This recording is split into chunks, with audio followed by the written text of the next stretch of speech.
Good evening, you're watching Eye on Africa. I'm Cyril Vanier with a France 24 exclusive this evening. Our correspondent travels to the most remote part of the Central African Republic, where villages are under constant threat of attack from the Lord's Resistance Army, the LRA.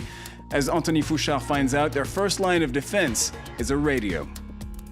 Is there a targeted campaign of assassinations against Burundi's army? 2 officers were gunned down yesterday, including one seen as a key player in the violent crackdown against the opposition.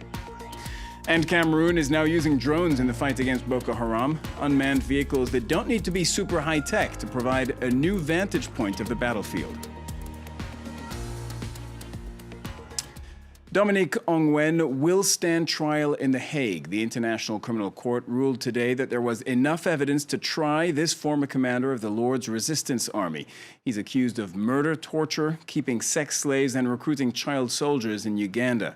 The LRA killed 100,000 people during a rebellion there, and the group continues to spread terror to this day, attacking villages in the hinterlands of South Sudan, the Democratic Republic of Congo, and the Central African Republic.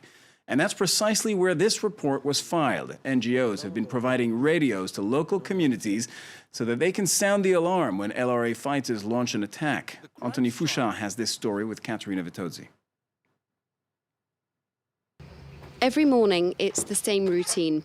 Janik sits next to the radio and calls the surrounding villages. Today, the LRA has struck again. What's the situation where you are?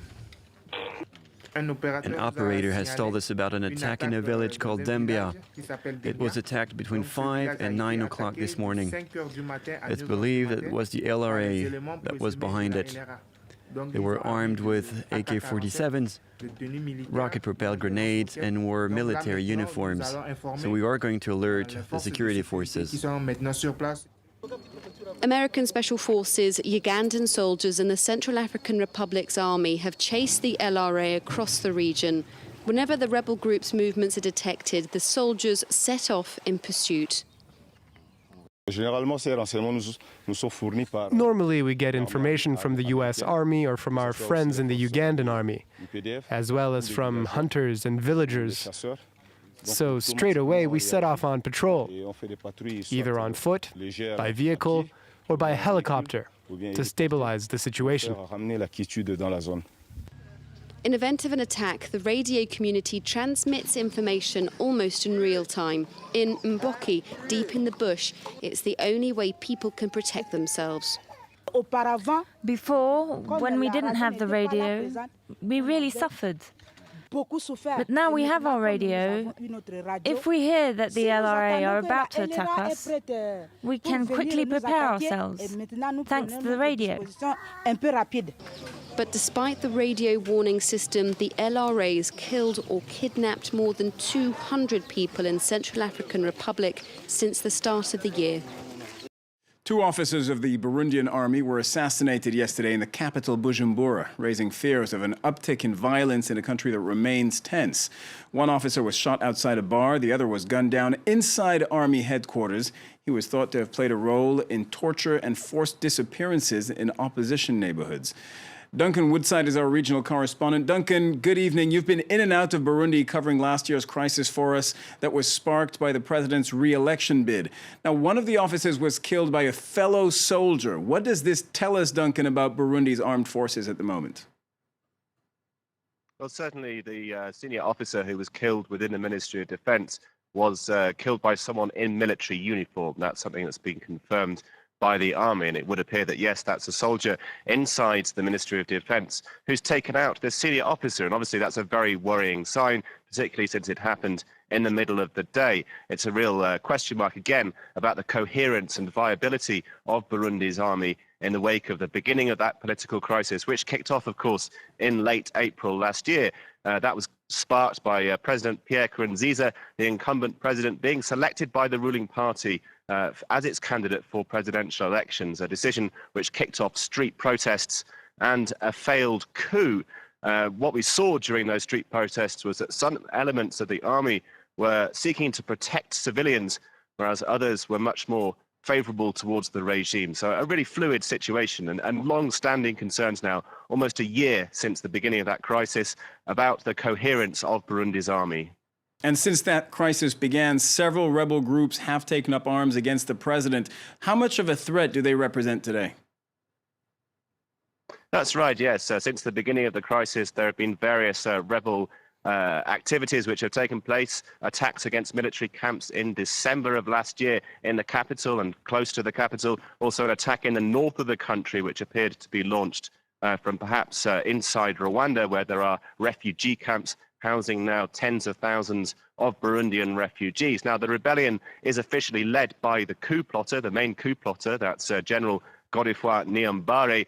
He is the figurehead of that rebellion, but at the same time there are big question marks at this stage about how strong that rebel outfit is, because there are different factions and not all of them see eye to eye. So at the moment the rebel group has yet to gain significant traction.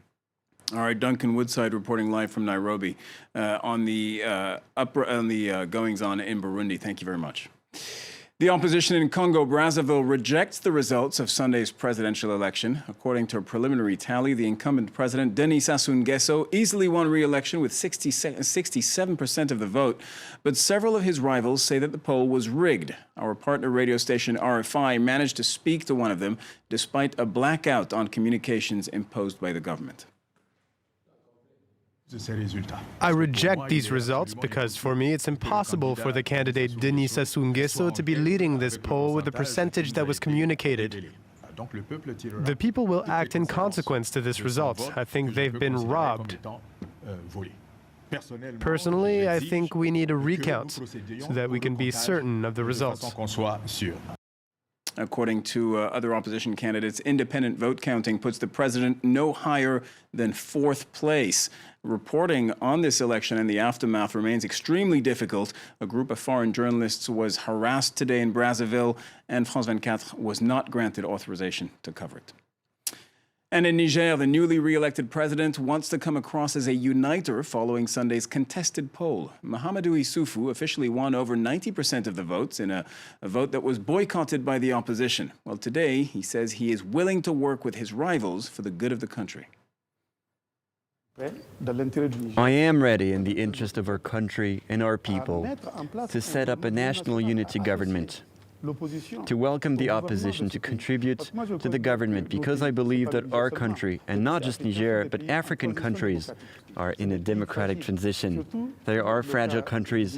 Our countries are threatened on all sides. So we need the broadest possible movement.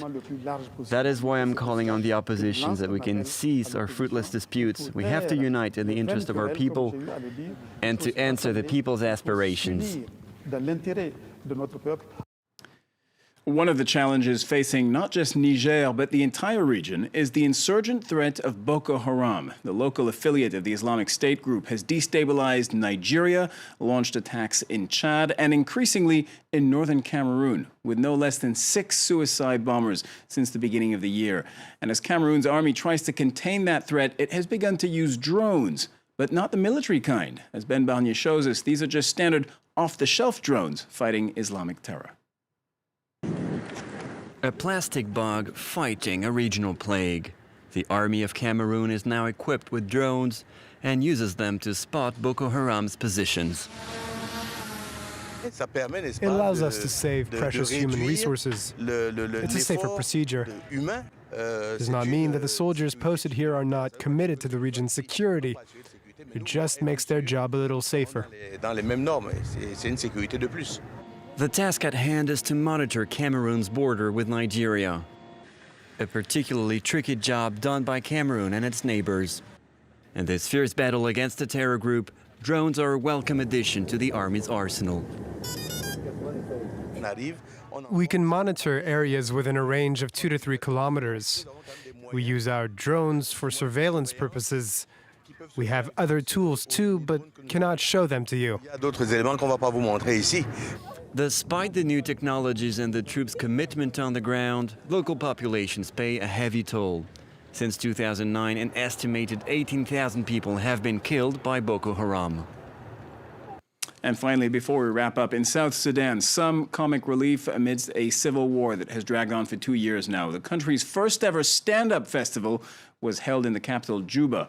Comedians, entertainers, musicians entertain the crowd, poking fun at foreigners living in the country, also using humor to address serious issues such as politics and the economy. The United Nations, which helped organize the event, hope that this can help connect people and say it's important for peace building in the country. All right, that's it for Eye on Africa. Do stay tuned. More news coming up right now on France 24.